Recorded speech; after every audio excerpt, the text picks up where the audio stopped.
안녕하세요. 저는 40대 초반 글로벌 의류 브랜드에서 과장 직급으로 일하고 있는 여자입니다. 한동안 저희 회사가 저 때문에 떠들썩한 일이 있었어요.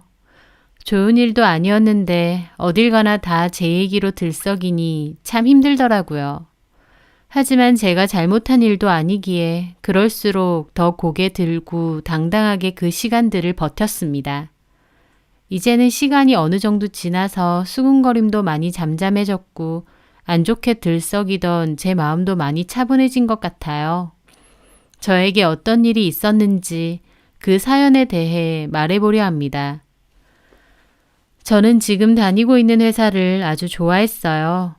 제가 원래부터 가고 싶었던 회사이기도 하고 또 저에게 월급과 커리어를 안겨주는 곳이기도 하니까요. 그리고 또 한 가지 이유가 더 있었는데 그건 바로 제 남편을 같은 회사에서 만났다는 것이었습니다. 나이는 동갑이지만 저는 과장이고 입사가 저보다 늦었던 남편의 직급은 대리였습니다. 제가 사수로서 일을 가르쳐 주다가 친해졌고 결국 결혼까지 하게 되었어요. 사내 커플이다 보니 당연히 회사에서는 저희가 부부라는 사실을 다 알고 있습니다. 회사 안에서는 최대한 일적으로만 서로를 대하려고 노력하지만요. 남편과는 회사 안에서는 물론 집에서까지 보는 것이니 거의 하루 종일 보게 되는 셈이었어요. 좀 지겹지 않냐는 주변의 말도 많았는데 솔직히 저는 지겨운 것보다 안심되는 부분도 있었습니다. 왜냐면 제 나이 정도가 되면 주변에서도 누가 바람났네, 딴짓을 했네, 그런 말이 심심찮게 들리거든요. 하지만 저는 하루 종일 남편과 옆에서 같이 있는 입장이다 보니 그런 의심에서는 비교적 자유로울 수 있었죠. 일거수일투족을 제가 다 알고 있고 회식이나 회사 술자리를 가더라도 제가 같이 가니까요. 그만큼 저는 남편을 철석같이 믿었습니다. 남편 자체를 믿었다기보다 상황을 믿은 것이었어요. 남편과는 결혼해서 사이가 좋았고 결혼 생활 자체도 만족이었습니다.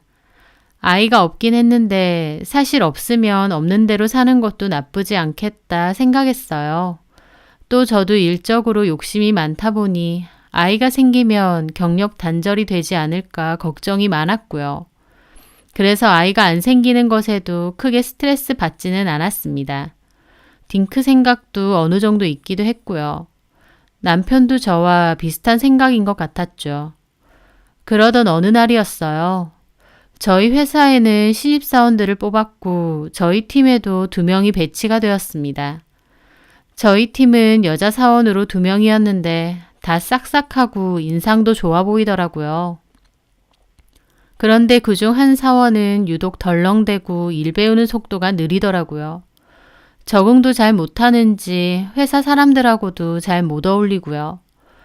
그 친구의 이름은 정수빈이었고 20대 후반의 나이였습니다. 그전에는 공무원 시험 준비를 내내 했다가 뒤늦게 취업 준비로 바꿨고 저희 회사가 첫 회사라고 하더라고요. 나이가 적은 편은 아니었지만 사회생활을 해본 적이 없어서인지 모르는 부분도 너무 많았어요. 기본적인 것까지 다 알려줘야 했으니까요. 답답해하는 사람도 많았지만 저는 첫 사회생활이니 그럴 수도 있다고 생각했습니다. 그런데 담당 사수인 제 남편은 유독 수빈 씨를 답답해하더라고요. 어쩔 땐 사무실 안에서 쩌렁쩌렁하게 혼낼 때도 많았죠. 아니, 수빈 씨, 결제 방법 내가 전에도 말해줬잖아요. 근데 또 이렇게 올리면 어떡합니까? 죄송합니다. 제가 메모를 해놨는데. 아니, 백날 메모하면 뭐해요? 똑바로 적은 건 맞아요? 죄송합니다. 맨날 죄송하단 소리. 수빈 씨, 정신 좀 똑바로 차리고 일하세요. 회사가 만만해 보입니까? 평소 저에게는 다정다감하고 착한 남편이기에 그렇게 열내고 화내는 모습이 낯설더라고요. 게다가 수빈 씨도 엄청 위축되어 보이고요. 저는 그날 집에서 밥 먹다가 남편에게 얘기를 했죠. 근데 당신 정수빈 씨 너무 뭐라고 하는 거 아니야? 오늘 보니까 엄청 기죽어 보이던데. 똑바로 못하면 혼나야지. 말귀를 못 알아들어.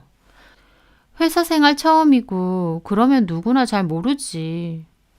안 그런 사람도 많아. 자기야, 자기 처음 입사했을 때 기억은 안 나나 보네? 내가 자기 사수였잖아. 자기 그때 어떻게 했는지 말해줘?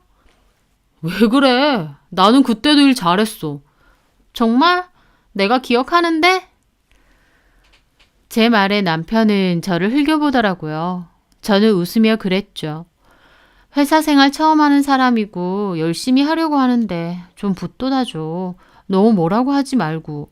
옆에서 자꾸 뭐라고 하면 더 기죽어서 실수 안 할 것도 한단 말이야. 알았지? 알겠어. 당신은 왜 그렇게 정수빈 씨한테 신경 쓰냐? 시험 준비하다가 뒤늦게 취업 준비로 바꾸는 거 쉬운 거 아니거든. 나도 학교 다닐 때 잠시지만 시험 준비 좀 해봤어서 알잖아. 그냥 응원해주고 싶어. 아직은 일이 어설프긴 하지만 그래도 열심히 하려는 모습이 있어서 저는 수빈 씨를 응원해주고 싶더라고요. 그렇게 한동안은 잠잠했는데 수빈 씨가 거래처 관련해서 사고를 크게 냈었습니다. 그 일로 또 남편은 한바탕 큰 소리로 수빈 씨에게 화를 냈었고요. 점심을 먹고 좀 일찍 사무실로 돌아와 보니 수빈 씨가 풀이 잔뜩 죽은 채로 자기 자리에 앉아 있더라고요. 저는 마음이 쓰여 일부러 가서 말을 걸었죠.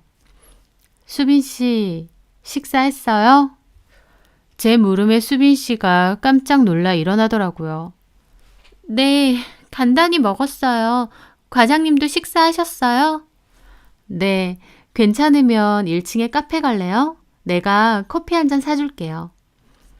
그렇게 저는 수빈 씨를 데리고 카페에 가게 되었습니다. 어때요? 많이 힘들어요? 아니요, 괜찮습니다. 처음 하는 사회생활은 원래 힘든 거예요. 그래도 내가 보니까 수빈 씨 열심히 하는 것 같아서 보기 좋아요.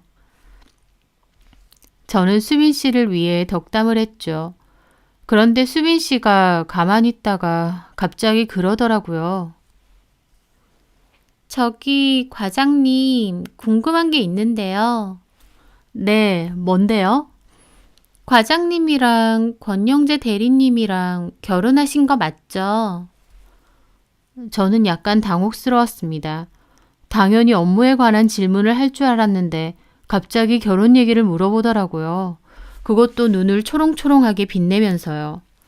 아, 네. 그러셨구나. 회사에서는 티가 안 나서 몰랐어요. 결혼한 지는 오래되셨어요? 한 4년 좀 넘었나? 그러면 아기는요? 아기는 계획 없으세요? 저는 어색하게 웃었습니다. 그 상황이 좀 당혹스럽더라고요. 엄밀히 직장 상사와 후배 직원 관계고 그렇게 친한 사이도 아닌데 너무 개인적인 질문을 아무렇지 않게 했으니까요. 없어요. 수빈 씨 그게 궁금했어요? 아, 그냥요. 권 대리님이 수빈 씨한테 좀 많이 뭐라고 하는 게 있죠? 아니에요. 수빈 씨가 좀 더 일을 잘 배우고 잘 적응했으면 해서 그러는 거니까 좋게 생각하세요.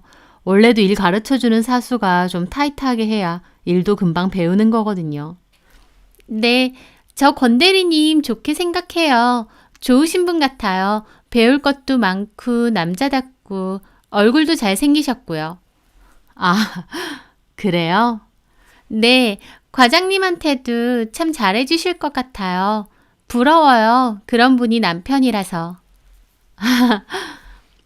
저는 대화를 해보니 수빈 씨가 좀 독특한 스타일이구나 싶었습니다. 그리고 제 생각보다는 기가 죽어 있다거나 힘들어하는 것 같지도 않더라고요.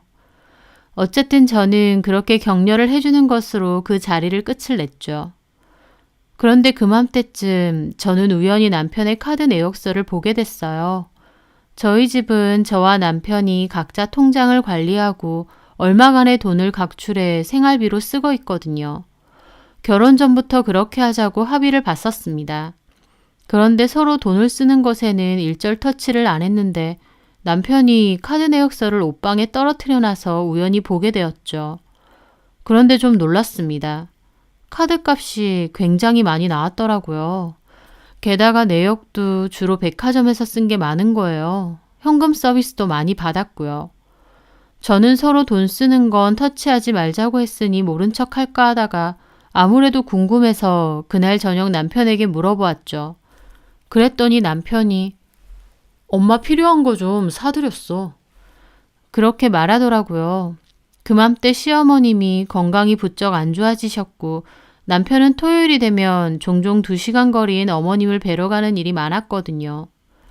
저도 같이 가려고 했는데 남편은 그때마다 저에게 피곤하니까 집에서 쉬라고 자기만 갔다 와도 된다고 해서 혼자만 매번 다녔었습니다. 엄마가 건강도 안 좋아지시고 많이 우울해 하시는 거야. 그래서 기분 전환하시라고 이것저것 필요한 거 많이 사드렸어. 저는 그 말에 고개를 끄덕였습니다. 다른 것도 아니고 어머님 필요한 거 사드렸다고 하니 그런가 보다 했죠. 그렇게 남편은 거의 토요일마다 어머님을 뵈러 찾아갔어요. 제가 같이 간다고 해도 남편은 저보고는 꼭 쉬라고 하며 자기만 가더라고요. 저도 토요일에 취미생활로 배우러 다니는 곳이 있다 보니 오히려 남편의 배려가 고마웠습니다. 그런데 그것이 배려가 아니었다는 것을 얼마 지나지 않아 알게 되었죠. 월요일이 되었고 저는 출근을 해 일을 하고 있었어요. 저희 옆 부서의 과장인 친구가 커피 한잔 하자며 제 자리를 찾아왔더라고요. 그렇게 잠깐 커피 타임을 가졌을 때였죠. 나 일요일에 우리 시댁 가서 감 따고 왔잖아. 아, 맞아. 시부모님이 감농사 지으신다고 했지? 피곤해 죽겠는데 아주 주말마다 부르셔. 힘들어. 나중에 감 좀 들고 가. 그렇게 힘들게 딴 건데 들고 가도 되나 몰라. 저는 그렇게 말하며 웃었죠. 그러니 친구가 저를 흘겨보더라고요. 치, 시댁 터치도 없고 남편하고는 아주 연인처럼 잘 지낸다 이거지? 그 말에 저는 픽 웃었죠. 내가 무슨... 나 토요일에 자기 봤어. 엄청 예쁜 옷 입고 건대리님이랑, 응? 그 말에 저는 어리둥절했죠. 응? 무슨 소리야? 내가 토요일에 자기 봤다니까? 크리스탈 호텔에서. 나 거기에 중식당에 약속 있어서 갔거든? 자기하고 건대리하고 어깨동무하고 호텔 올라가는 엘리베이터 앞에 서 있더만. 내가 아는 척 하려다가 분위기 깰까봐 그냥 모른 척 갔다? 저는 어이가 없어서 웃었습니다. 지금 무슨 말이야? 내가 언제? 그리고 무슨 거기서 내 남편을 봐. 내 남편은 토요일에 어머님 보러 갔는데. 그 말에 친구도 이상한 표정을 짓더라고요. 아니야. 내가 분명히 봤어. 건대리님 얼굴까지 봤는데 무슨. 그리고 옆에 있던 사람 자기 맞잖아. 자기 전에 입고 왔던 그 초록색 원피스. 그거 입고 있더만. 그 말에 저는 심각한 기분으로 물었죠. 정말 봤다는 거야? 내 남편을? 응. 내가 분명히 봤어. 오른쪽에 자기 남편이고 왼쪽엔 분명 초록색 원피스 입고 있었는데. 그거 별로 흔한 디자인도 아니잖아. 제 표정이 심각하게 굳어지자 그 친구가 고개를 갸웃거리더라고요. 아닌가? 내가 잘못 봤나? 내가 잘못 봤나 보다. 한국 사람들 다 비슷하게 생겼지 뭐. 나 회의 있어서 먼저 가볼게. 친구는 자리를 급하게 떠났는데 저는 몹시 심각한 기분이 들었어요. 분명 토요일에 남편은 어머님 댁으로 간다고 했는데 호텔에 있었다뇨.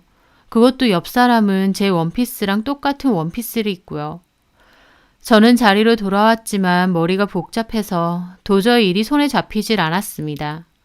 친구가 잘못 봤을 것 같기도 하면서 또 한편으로 너무 찜찜하더라고요. 남편에게 당장 캐묻고 싶었지만 일단 모른 척 했습니다. 만약 남편이 정말로 저를 속이고 있는 게 있다면 그 증거를 제대로 잡아야 했으니까요. 그렇게 최대한 모른 척하며 시간이 지났고 다시 토요일이 되었습니다. 남편은 역시나 어머님을 보러 간다고 준비하더라고요. 나도 오늘은 같이 가. 어? 왜? 매번 당신만 가는 거 나도 좀 죄송하고 눈치 보이네. 아, 뭐하러. 뭐 일이 있어서 가는 것도 아니고. 내가 그냥 엄마랑 시간 보내고 데이트하고 싶어서 그런 건데. 자기는 그냥 집에서 푹 쉬어. 어머님이 뭐라고 안 하셔? 매번 당신만 오는데? 우리 엄마가 뭐 그런 걸로 뭐라고 할 사람인가. 연락도 잘 안 하시는데. 신경 쓰지 말고 자기는 푹 쉬던가 아니면 친구라도 만나. 알았지? 나 간다. 그렇게 남편은 또 혼자 나가더군요. 저는 분명 뭐가 있는 것 같다는 생각을 하며 몰래 남편을 따라갔습니다. 사실 남편 뒤를 잡기 위해 동생에게 차도 빌렸었거든요. 남편과는 살짝 시간을 두고 내려갔고 조심스럽게 뒤를 따라붙었습니다. 가다 보니 정말 남편은 어머님이 계신 지역으로 가지 않고 반대 방향으로 가더라고요. 저는 그때부터 긴장되는 기분으로 조심스럽게 남편을 따라갔죠. 그러다 보니 남편 차는 어느 빌라 앞으로 갔습니다. 저는 좀 멀찌감치 차를 댔고요. 남편은 차를 주차해 놓고도 한참을 기다리더라고요.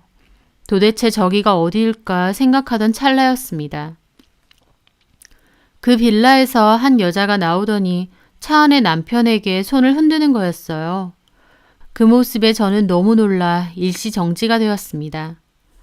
왜냐면 남편 차로 가는 그 여자는 바로 어리버리하게 일도 잘 못해서 남편에게 맨날 혼나던 정수빈 씨였거든요. 처음엔 한 번에 못 알아봤어요.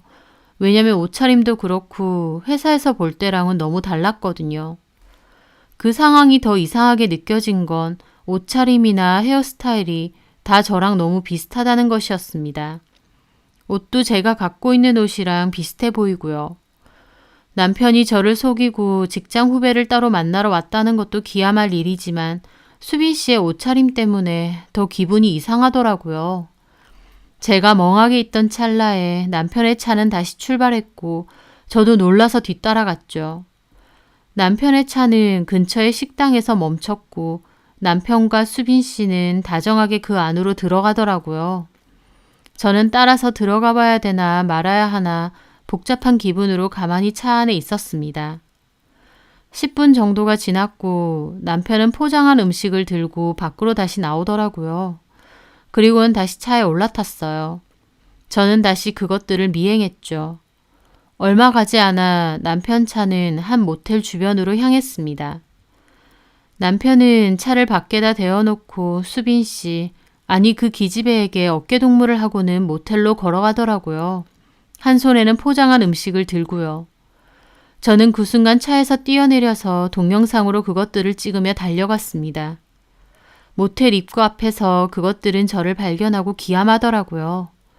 남편은 얼굴이 새하얗게 질려서 다 오해라고 변명부터 하고요. 저는 그대로 남편 싸다기부터 날렸습니다. 그리고 수빈 씨를 쳐다보는데 참 기분이 이상하더라고요. 저랑 똑같은 옷에 똑같은 가방을 들고 있는데 영락없이 저처럼 보였거든요. 옆부서의 친구가 헷갈릴만 하더라고요. 과장님! 진짜 어이가 없네. 두 사람. 여보, 내 얘기 좀 들어줘. 필요 없어. 내 눈으로 다 봤는데 뭘 들어줘? 우리는 끝이야. 더러운 것들. 저는 그렇게 말하고 제 차로 돌아오는데 남편이 끈덕지게 달라붙더라고요. 저는 팔을 뿌리치고 제 차에 올라타 그대로 시동을 켜고 가버렸습니다.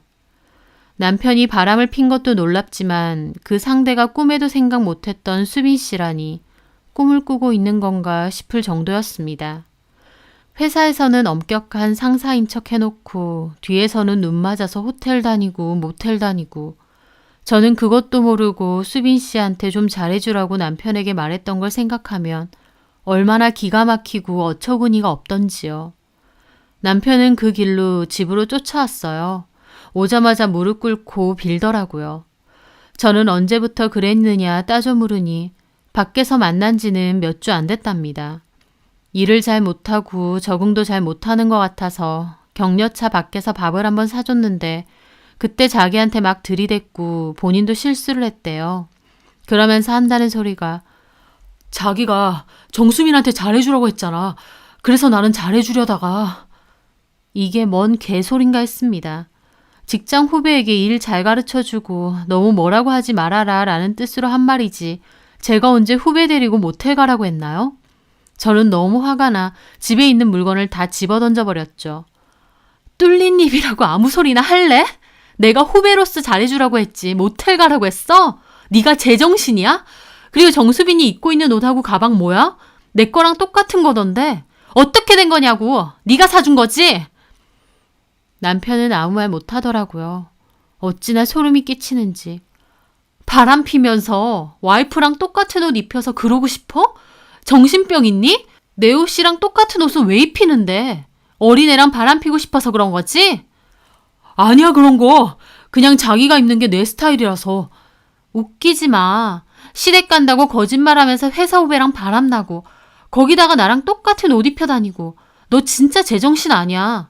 우린 끝이야. 소름 돋고 정 떨어져서 너랑은 더 못 살아. 저는 남편에게 나가라고 했고 남편은 잘못했다며 끝까지 버티길래 제가 나가버렸습니다. 그렇게 동생네 집으로 간 저는 울고 불고 있었던 일을 다 얘기하게 됐고 동생도 형부 너무 소름 끼친다며 난리더라고요. 그렇게 저는 이혼을 하기로 마음을 먹었는데 아무래도 사내 커플이다 보니 회사 문제가 걸리긴 하더라고요. 저는 남편에게 조용히 회사 나가라고 말했습니다. 남편은 이혼이면 이혼이지 왜 자기가 회사까지 나가야 되냐고 도리어 뻔뻔하게 나오더라고요. 그렇게 뻔뻔한 사람은 남편뿐만이 아니었습니다. 저는 출근해서 정수빈 그 여자에게도 따로 얘기 좀 하자고 했어요. 두 사람 모텔 가는 거 다 찍었어요.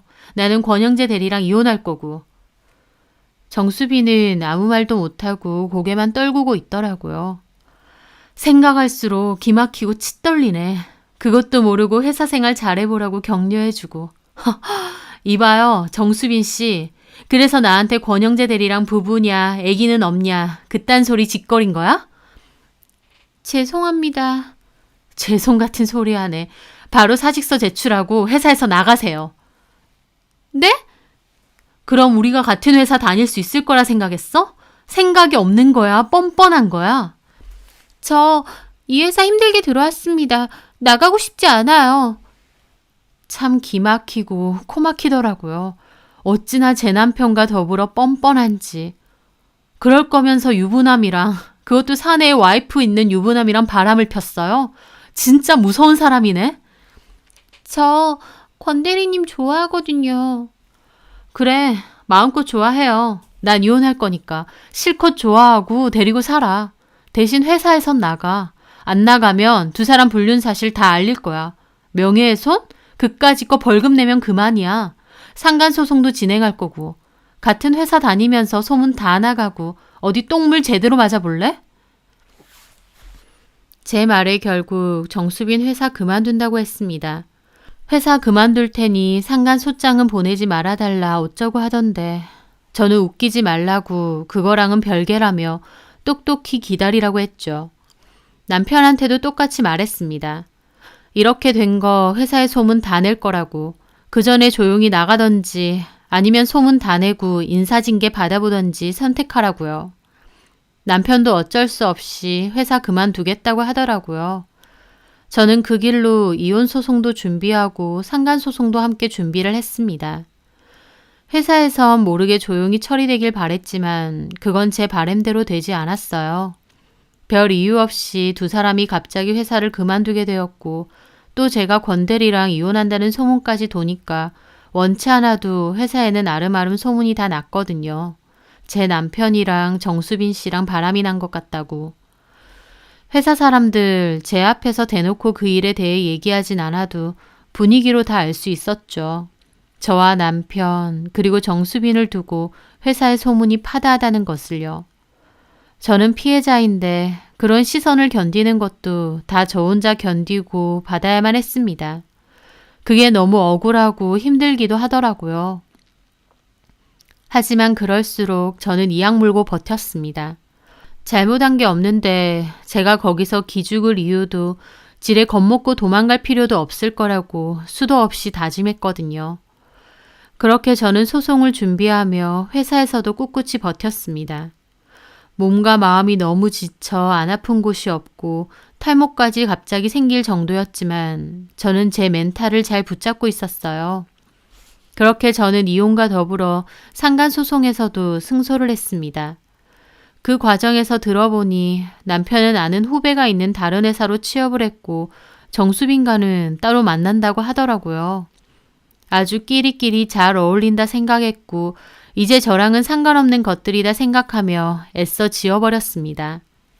그렇게 시간이 지났고 전 남편과 같은 회사인 아는 후배에게 전 남편 얘기를 듣게 되었습니다. 정수빈 그 여자와 결혼은 아니고 살림을 차렸다는데 몇 개월 살다가 깨졌다고요. 정수빈이 집착이 너무 심해서 전 남편이 질려하다가 결국 안 좋게 깨졌다더라고요. 전 남편은 그때 당시 급하게 지인 소개로 들어간 회사였기 때문에 원래 받던 월급보다도 훨씬 적게 받았고 일도 훨씬 힘들어서 회사 다니는 것도 버거워한다고 하더라고요. 그러면서 바람피고 이혼한 걸 엄청 후회한다고요. 후회하던지 말던지 이제 제 알바도 아니라고 해줬습니다. 똥인지 된장인지 먹어봐야 하나요? 본인이 저 배신하고 회사 신입사원이랑 바람피고 다녔을 땐 이렇게 될 것도 예상을 했었어야죠. 저는 그 후배에게 앞으로 굳이 전 남편 근황은 알려줄 필요 없다고도 얘기했습니다. 사내 커플로 잘 알려져 있다가 이혼까지 했으니 저도 마음고생 심했죠. 하지만 그럴수록 더 스스로를 꿋꿋이 지키고 버티려고 노력했어요. 그 과정에서 저도 많이 성숙해졌다고 생각해요. 인생의 반쪽이라고 생각해도 작은 계기로 영영 멀어질 수도 있는 게 인생이고 삶이더라고요. 그렇기 때문에 저는 지금 이 순간을 최선을 다해 살려고 합니다. 헤어짐이 있으면 또 다른 만남도 있으니 제가 제 마음을 잘 추스르고 행복하게 잘 지낸다면 또 좋은 인연이 나타날지도 모르죠. 지금처럼 제 스스로 잘 다독여가며 살아가려 합니다. 제 사연 들어주셔서 감사합니다.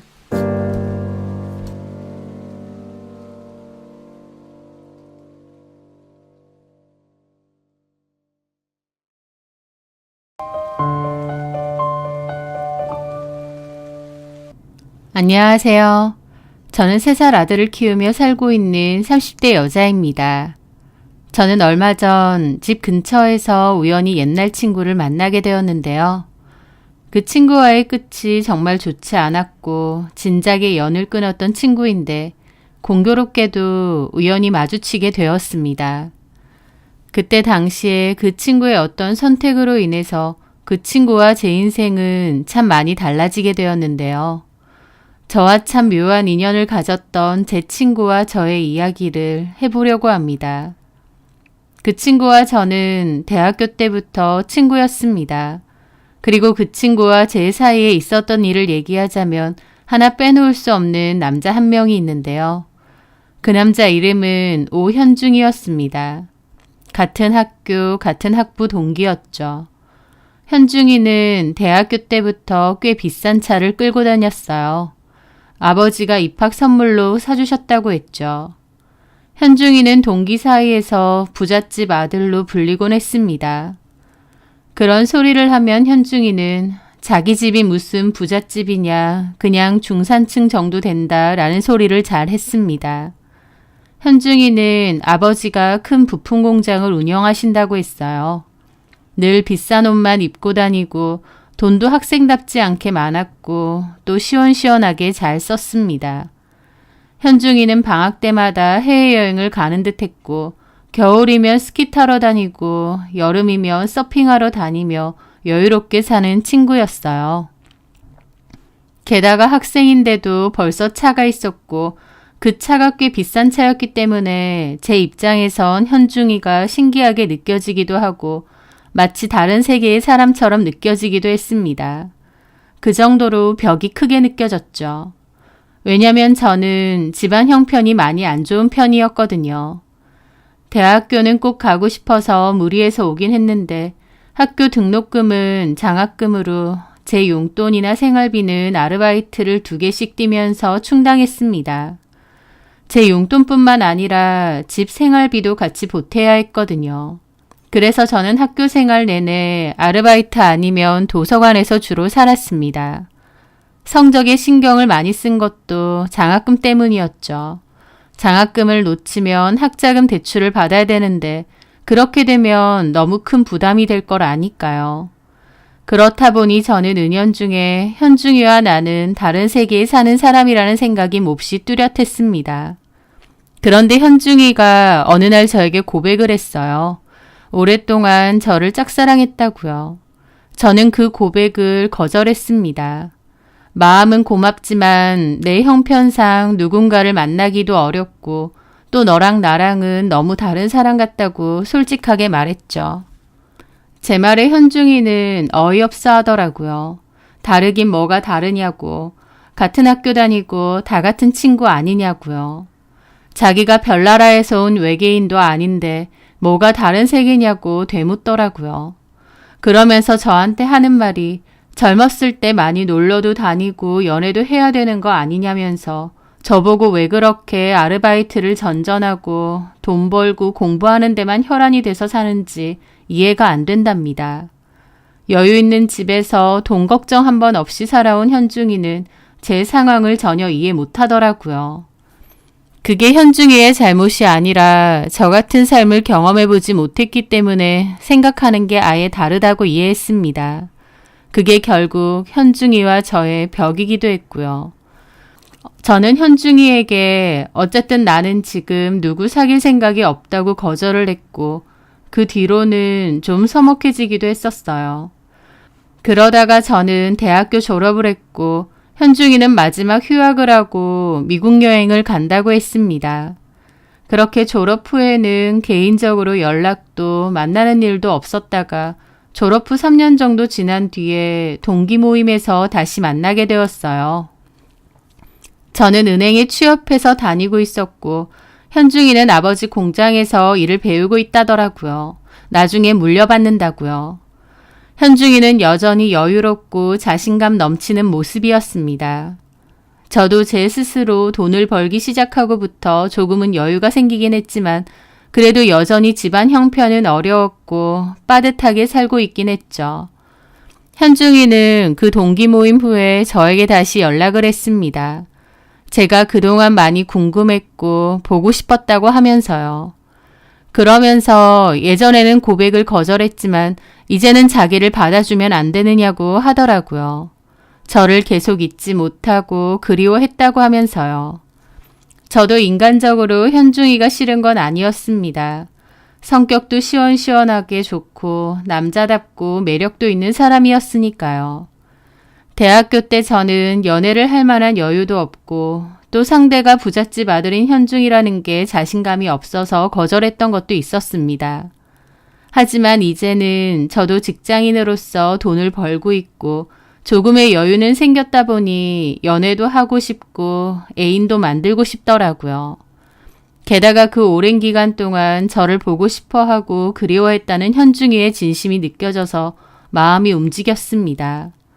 결국 저희는 사귀기로 하고 연인 사이로 발전하게 되었죠. 사귀는 동안은 너무 행복하게 잘 지냈습니다. 현중이는 저와 데이트 후에 헤어질 때마다 헤어지기 싫다며 빨리 같이 살고 싶다고 했어요. 그건 저도 마찬가지였죠. 그렇게 2년 가까이 연애를 하다가 현중이는 부모님께 결혼하겠다고 얘기한다고 했습니다. 그리고 그 후에 부모님이 보자고 하신다며 저를 자기 집에 초대하더라고요. 그렇게 인사를 드리러 현중이네 집에 따라갔습니다. 현중이 집은 집값이 비싼 동네에 있는 아파트였는데 평수가 60평 정도 된다더군요. 20평 집에 저랑 엄마, 오빠까지 세 식구 따닥따닥 붙어 살았던 제 눈에는 그 집이 무슨 대궐처럼 보였습니다. 복도가 엄청 길고 방도 많고 하여튼 그렇게 큰 집은 처음 본 것 같아요. 그렇게 저는 현중이네 부모님을 처음 만나 뵙게 되었고 인사를 드렸습니다. 저는 그때까지 현중이네 부모님이 저를 예비 며느리감으로 생각해서 인사를 오라고 하신 줄 알았습니다.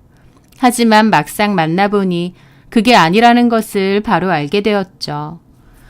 현중이네 부모님은 저를 위해 식사를 준비해 주셨고 저는 긴장되는 마음으로 밥을 먹었습니다. 어머니, 너무 맛있어요. 음식 솜씨가 정말 좋으신 것 같아요.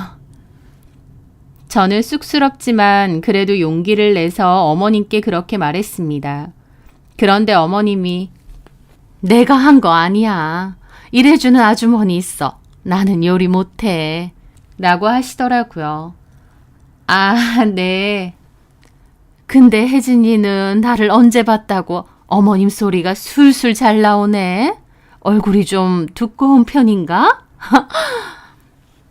하면서 웃는데 그 웃음이 저를 비웃는 것처럼 들리더라고요. 느껴지는 공기가 너무 차갑고 저에게 적대적인 게 느껴져서 저도 얼어붙어 있었습니다. 아버님이 안 계신다고 하던데 돌아가신 건가? 아, 저 고등학교 때 엄마 아빠가 이혼하셔서요. 아빠랑은 연락을 안 하고 지내고 있습니다. 이혼? 뭐 때문에? 그냥 성격 차이 때문에 갈등이 좀 있으셨다가. 아니, 연예인도 아니고 무슨 성격 차이. 아버님이 바람 피신 건 아니고? 네? 그래서 지금은 엄마랑 오빠랑 같이 산다고? 오빠는 뭐 하는데? 친구랑 작은 사업하고 있어요. 아휴, 요새는 개나 소나 다 사업을 한대. 사업이 그냥 한다면 되는 건가? 집안 형편도 별로 안 좋다면서 취업을 해서 집에 도움이 될 생각을 해야지. 아유, 철딱선이 없다.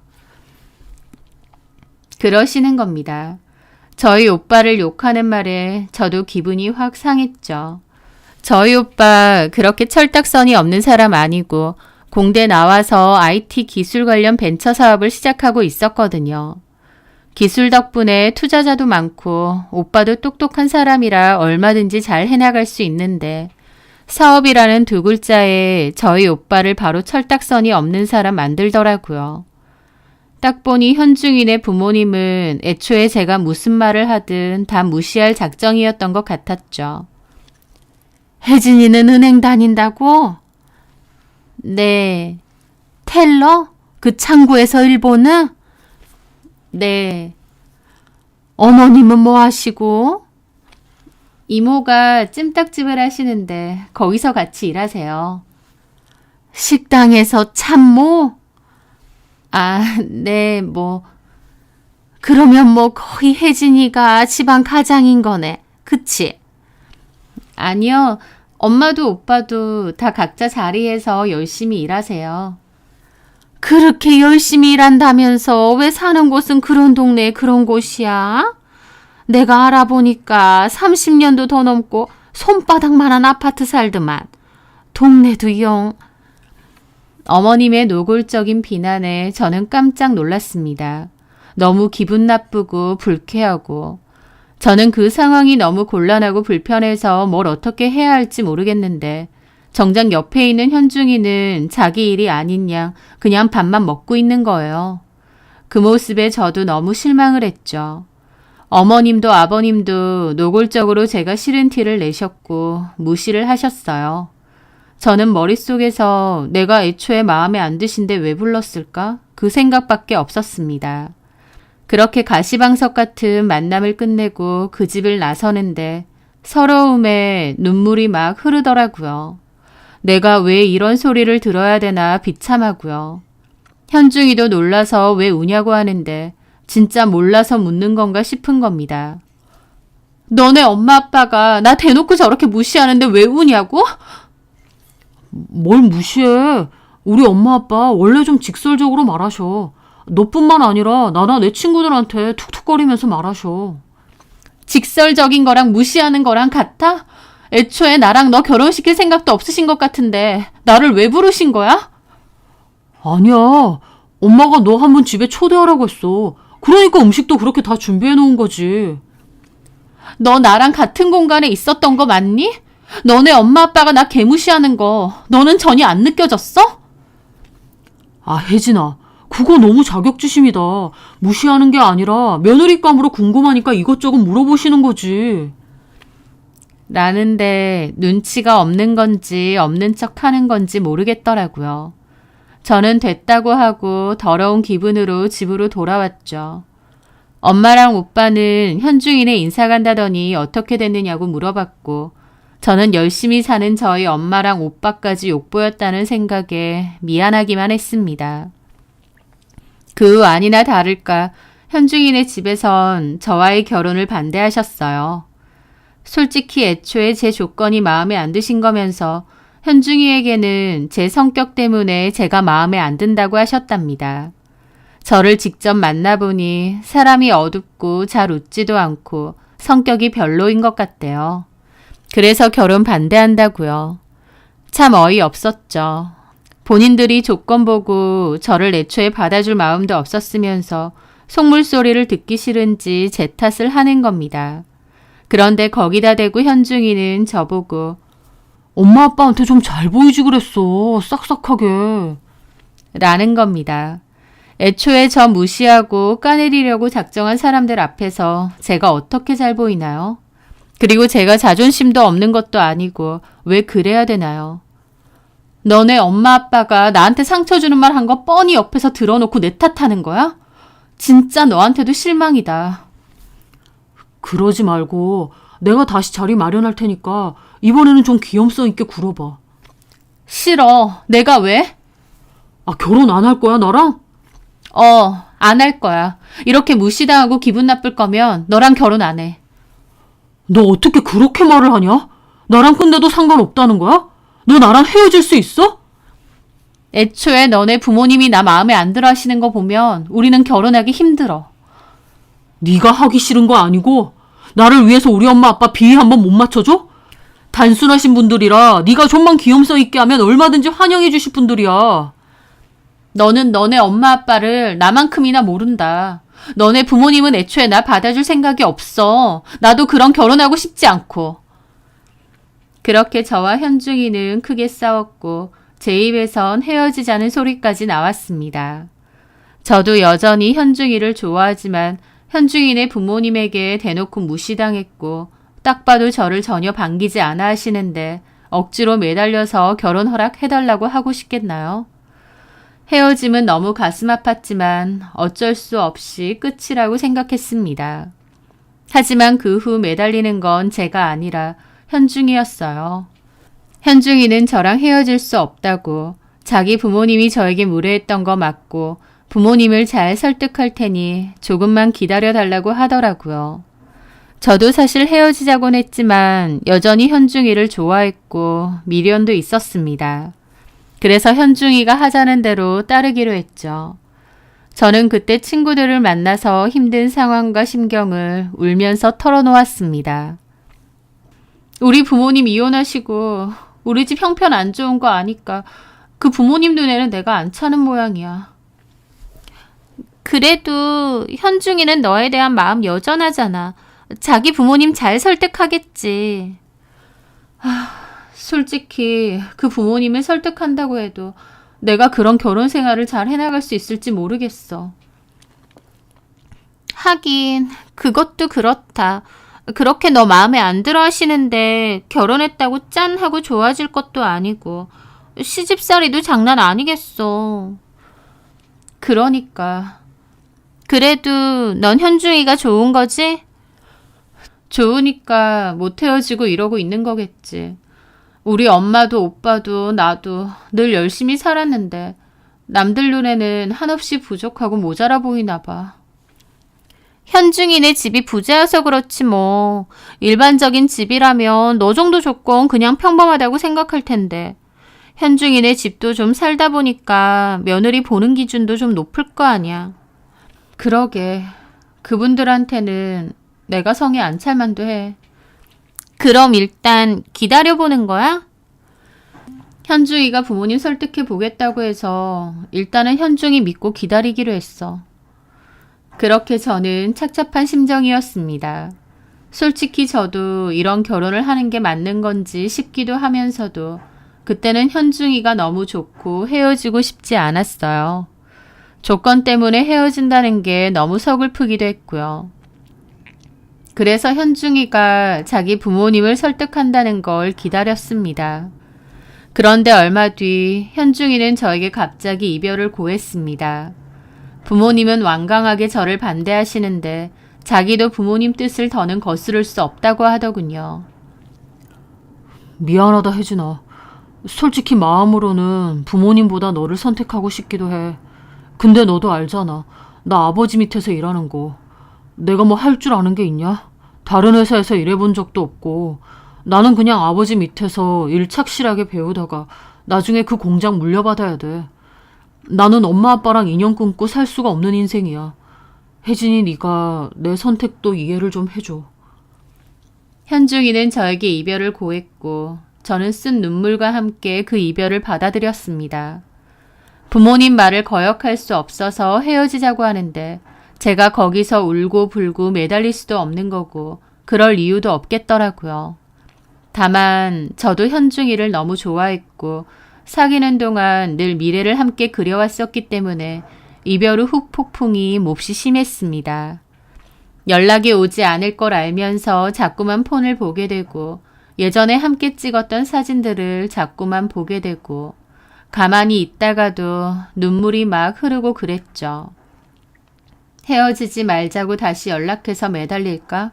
술 먹고 찾아가 볼까? 라는 생각도 수도 없이 했습니다. 여전히 사랑하는데 이별을 했다는 게 저에게 참 힘들고 잔인하게 느껴지더라고요. 그러던 도중 친구 서영이가 저에게 남자를 한 명 소개시켜 준다고 했습니다.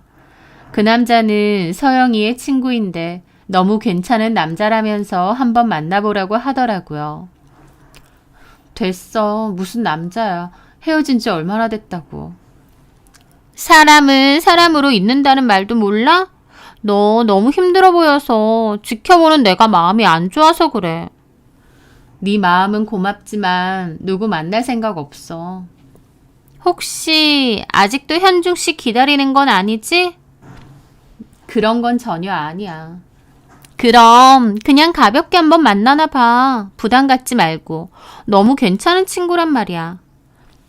그렇게 서영이는 적극적으로 저에게 남자친구를 소개해준다고 했고 저도 가벼운 마음으로 그 남자를 만나보게 되었습니다. 그렇게 소개팅으로 만나게 된 남자는 이름이 이명준이고 저랑 동갑이었어요. 서영이하고는 취업 전 영어학원을 같이 다니다가 알게 된 사이라고 하더라고요. 명준이를 만나다 보니 알게 됐는데 예전에 서영이가 영어학원에서 썸남이 있다고 했거든요. 알고 보니 명준이가 그 남자더라고요. 서영이는 본인이 과거에 썸까지 탔던 남자인데 나를 소개해준다고? 좀 의아하긴 했는데 나중에야 그 이유를 알게 되었습니다. 명준이는 외국계 제약회사에서 일을 하고 있었어요. 인물도 괜찮고 자기 관리도 열심히 하고 성실한 사람이었죠. 남자로서 참 괜찮은데 들어보니 부모님이 안 계시다고 했습니다. 엄마는 안 계시고 할머니, 아빠랑 살았는데 아버지는 명준이가 고등학교 때 돌아가셨다고 했고 그 충격으로 많이 힘들어하신 할머니도 다음에 돌아가셨다고 했어요. 그때부터 명준이는 혼자 살았는데 돌아가신 아빠가 빚을 많이 졌다는 걸 뒤늦게 알게 되어서 살던 집을 처분해서 빚을 다 갚아야 했다고 했습니다. 그때부터 작은 원룸에서 힘들게 혼자 살았다고 하더라고요. 가족도 없고 돈도 없고 명준이도 참 외롭고 힘들게 살았다고 했습니다. 대학교는 학자금 대출해서 다니고 저처럼 아르바이트 하루에 2-3탕씩 뛰면서 살았대요. 들어보는데 과거에 저랑 너무 비슷한 사람이더라고요. 힘들게 살아왔지만 그럼에도 밝고 낙천적인 사람이었고 성실하고 능력도 좋은 사람이었습니다. 어른스럽고 성숙해 보이는 사람이었기에 저는 명준이를 몹시 좋게 봤어요. 그리고 저랑 비슷한 부분이 많다 보니 더욱 가까워지게 되었죠. 서영이는 과거 학원 다닐 때 명준이를 좋아했던 것 같은데 명준이가 부모님도 안 계시고 형편도 어렵다는 것을 알게 되고 나서 마음을 접었던 것 같습니다. 서영이도 돈이 굉장히 중요한 친구였고 그런 서영이의 기준에서 명준이는 너무 부족한 남자였겠죠. 그 대신 저한테 소개를 해준 것 같았고요. 어쨌든 저는 저와 비슷한 명준 씨에게 끌렸고 저희는 잘 만나오고 있었습니다. 그런데 그로부터 4개월 정도가 지났을 무렵이었어요. 갑자기 서영이가 결혼을 한다고 소식을 알려왔습니다. 그런데요, 그 상대가 바로 현중인 거예요. 저랑 헤어졌었던 전 남친인 현중이요. 당연히 저는 너무 큰 충격을 받았죠. 내 전 남친과 서영이가 갑자기 결혼이라니 생각지도 못한 일이었습니다. 서영이도 저한테는 안 알리고 결혼하려고 했던 것 같은데 다 같은 친구 사이니까 제가 모를 수가 없었죠. 게다가 알고 보니 서영이가 혼전 임신까지 했다는 거예요. 그런데 그 날짜를 따져보니 제가 현중이와 헤어졌을 그 즈음이더라고요. 그 사실을 깨닫고 저는 배신감으로 큰 충격을 받게 되었죠. 저는 서영이에게 전화를 해서 따졌습니다. 너 오현중이랑 결혼한다며? 그렇게 됐어. 그리고 너 임신했다며? 임신한 지 6개월 넘었다는데 그러면 내가 오현중이랑 아직 안 헤어졌을 때 너는 오현중애를 임신한 거 아니야? 아니, 그건 아니고. 뭐가 아닌데 날짜가 딱 그렇구만. 너랑 오현중 뭐야? 나 뒤통수 친 거야? 야, 혜진아, 네가 놀란 건 알겠는데 이미 지난 일이고 이제 와서 이런 얘기하는 게 무슨 의미야. 그리고 너도 남자친구 있잖아. 내가 소개해준 명준이. 너 명준이랑 잘 사귀고 있잖아. 그럼 된 거 아니야? 뭐가 돼? 네가 내 남친이랑 뒤에서 놀아나고 배신 때린 건데 그래놓고 미안하니까 명준이 소개해준 거야? 너랑 오현중 언제부터 그런 사이였어? 오현중 부모가 나 반대해서 그렇게 힘들어하고 니네 앞에서 울고불고 했는데 앞에서는 나 위로해주고 뒤에서는 오현중이랑 바람피고 있었어? 야, 너 너무 흥분했어. 흥분을 좀 가라앉히고 얘기해. 똑바로 얘기나 해. 친구 남친이랑 놀아난 주제. 야, 너 말이 너무 심하다. 놀아났다니. 그럼 아니야? 애초에 너랑 현중이랑은 이미 끝난 거잖아. 현중이 부모님이 너 싫다고 했고 현중이는 부모님 뜻 거역할 생각 없고 너랑 현중이는 이미 끝난 사이잖아. 그래서 네가 나 몰래 오현중이랑 만났던 거야? 너나 오현중이나 진짜 소름 끼치는 인간들이다. 오현중도 그래. 나한테는 지네 부모 설득하겠다고 해놓고 뒤에선 너랑 놀아나? 그건 현중이가 너 불쌍해서 그냥 예의 삼아 해준 말이지. 이미 현중이도 너한테 맘 떴어. 뭐라고? 솔직히 그 전까지는 철딱서니 없이 너 좋다고 하다가 부모님이 반대하시니까 현중이도 정신이 확 든 거지. 네 조건 솔직히 좀 그렇잖아. 볼 거 하나 없는 가난한 처가에 생활 수준도 너무 차이나고 결혼도 어느 정도 비슷한 수준에서 하는 거야. 딱 봐도 네가 현중이네 돈 보고 들러붙은 것 같은데 현중이네 부모님이 너 좋다고 하겠니? 너도 참 양심 없다. 그렇게 버티면 그 집 며느리가 될 것 같았어? 어림도 없다, 야. 솔직히 너한테는 명준이가 딱이야. 사람은 끼리끼리 만나는 거야. 수준 맞는 사람들끼리. 너 말 다 했니? 앞에서는 위로해주는 척, 뒤에서는 친구 남친이랑 놀아난 네가 할 말은 아니지 않아? 팩트만 말해줄게. 현중이 부모님 너 반대하셨지? 근데 나는 전혀 반대 안 하셨어. 아니, 오히려 쌍수 들고 환영하시더라.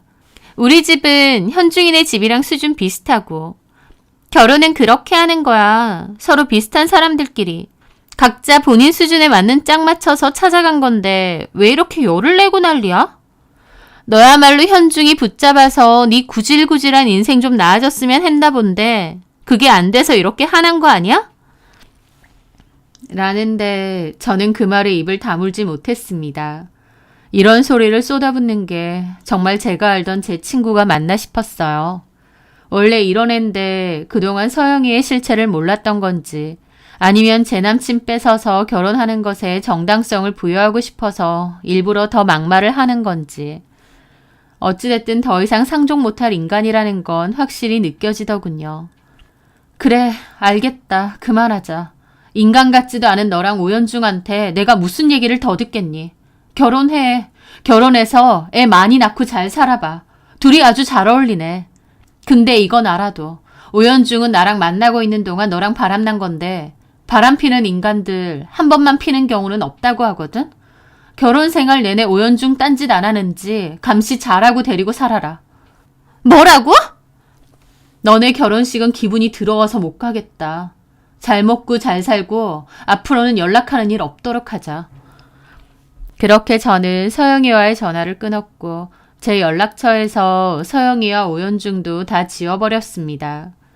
오연중 부모가 저 반대하고 저도 힘들어할 때 앞에서는 저 위로해주고 뒤에서는 오연중과 놀아났던 내 친구. 그러면서 수준에 맞는 사람과 만나라며 명준이를 소개까지 해주었죠. 명준이는 집이 가난하고 부모가 없으니 서영이의 성에는 안 찼을 겁니다. 저는 그것들의 행동이 너무 분통 터지고 화는 났지만 또 한편으론 이미 끝난 사이고 연례받자 어쩔 수 없다고 생각했습니다. 그냥 그 못된 것들을 내 인생에서 지우는 게 제가 할 수 있는 유일한 일이라고 생각했죠. 저는 당연히 그 둘의 결혼식에도 안 갔고 그 둘의 근황도 다 차단했습니다. 누군가 그 둘의 근황을 얘기해 주려고 하면 아예 자리를 피하거나 듣지 않겠다고 했죠. 저도 그 두 사람에 대한 배신감과 미움이 상당했거든요. 그 후 저는 명준이와 잘 사귀어오다가 결혼도 약속했어요. 명준이가 자기는 부모님이 없어서 우리 엄마가 허락을 해주실지 모르겠다고 걱정을 했는데 저희 엄마와 오빠 모두 명준이를 몹시 환영했습니다.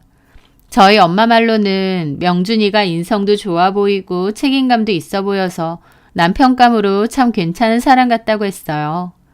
저희 오빠도 명준이가 성실하고 선해 보여서 좋다며 결혼을 축하해 주었죠.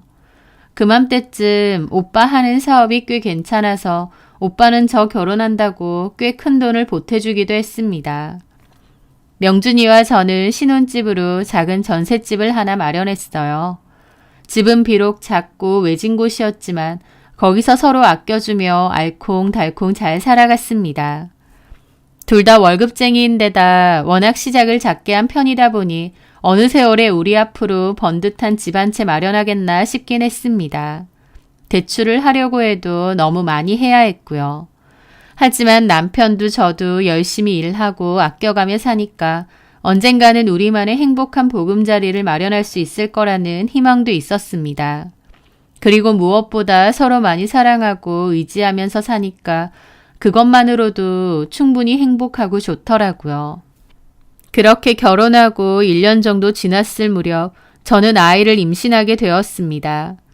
아무래도 아이가 있으면 저도 육아휴직을 써야 할 거고 또 아이 키우는데 돈이 많이 들잖아요. 그렇다 보니 내 집 마련하고는 또 거리가 좀 생기겠다 싶기도 했어요. 처음엔 대출을 좀 해서라도 집을 살까도 했지만 사정이 여의치 않아 전세를 한 번 더 살아야겠다 싶었죠. 게다가 어차피 집주인도 2년 계약 채우고 나면 나가달라고 했었고요. 아이가 생긴 건 너무 기쁘고 행복하고 또 남편이나 저나 아이를 너무 좋아해서 빨리 갖고 싶었던 건 맞지만 내 집 마련은 또 조금 멀어지겠구나 했죠. 그런데 그러던 어느 날이었습니다. 저희 남편이 저에게 할 얘기가 좀 있다고 하더라고요. 그러면서 한다는 말이 주말에 누구 만나러 같이 가자. 누군데? 그 말에 남편은 잠시 망설이더니 희미한 미소와 함께 말하더라고요. 우리 엄마. 그 말에 화들짝 놀랐죠. 남편의 어머니는 과거 아버님과 이혼한 후 미국으로 가셨다고 했고 그 후에 연락을 안 하고 살았다고 했거든요.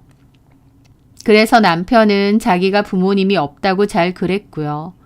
그런데 갑자기 엄마라니 깜짝 놀랐죠. 엄마?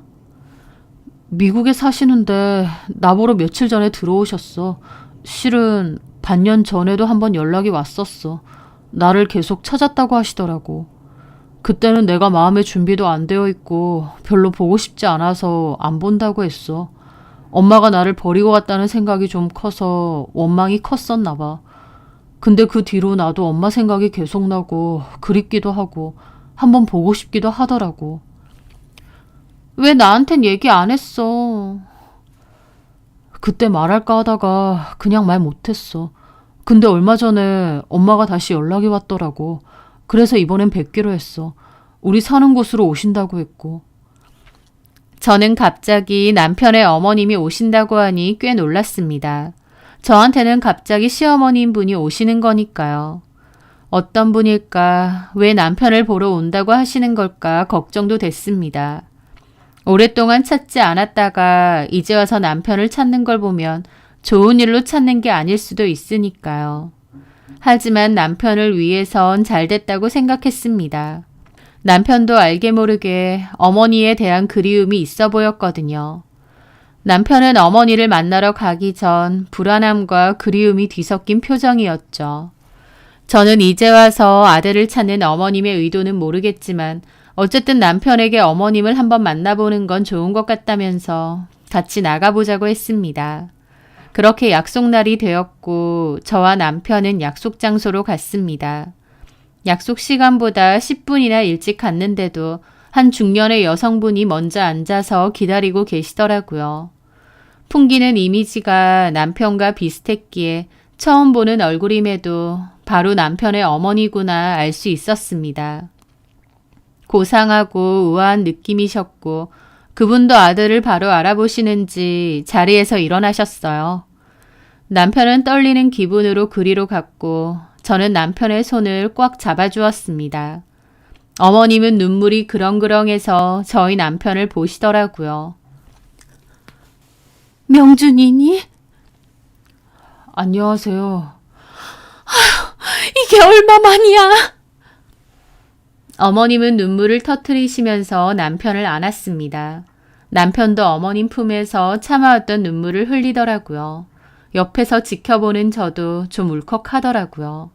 그렇게 한바탕 울음 끝에 자리에 앉았고 어머님은 한참이나 남편의 손을 쓰다듬으셨습니다. 한 번에 알겠다. 얼굴은 그대로야. 너는 나 알아보겠니? 조금요. 그동안 미안했다. 엄마 원망 많이 했지? 네가 얼마나 고생하며 살았을 거야. 남편은 그 말에 아무 대답 없이 가만히 있었습니다. 어머님은 그동안의 얘기를 들려주셨어요. 어머님은 친정 식구들이 다 미국으로 이민을 갔는데 결혼 때문에 한국에 남아 있었다고 했습니다. 그런데 시집살이가 너무 심하고 힘들었대요. 결국 이혼하기로 했는데 명준이네 할머니가 절대 명준이는 못 준다고 버텼다고 했습니다. 결국 어머님은 고된 시집살이에 지쳐서 명준이를 두고 미국으로 혼자 갔고 대신 아들과 연락은 자주 주고받겠다고 약속을 받았대요. 하지만 명준이 할머니는 어머님이 미국을 가자마자 모든 연락을 다 끊어버렸고 이사까지 가버렸다고 했습니다. 어머님은 미국에서 재혼을 하셨고 거기서 자식들도 낳고 사셨대요. 그래도 마음 한켠에 늘 명준이가 있었고 늘 그리워했다고 했습니다. 그래서 브로커를 통해 명준이를 계속 찾았는데 찾기가 쉽지 않았다고 하더라고요. 그러다가 결국 찾아냈고 연락을 한 거라면서요.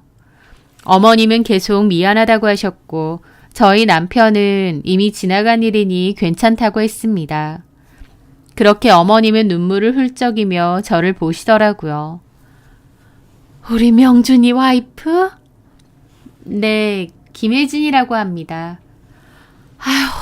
인물도 곱고 심성도 너무 고와 보인다.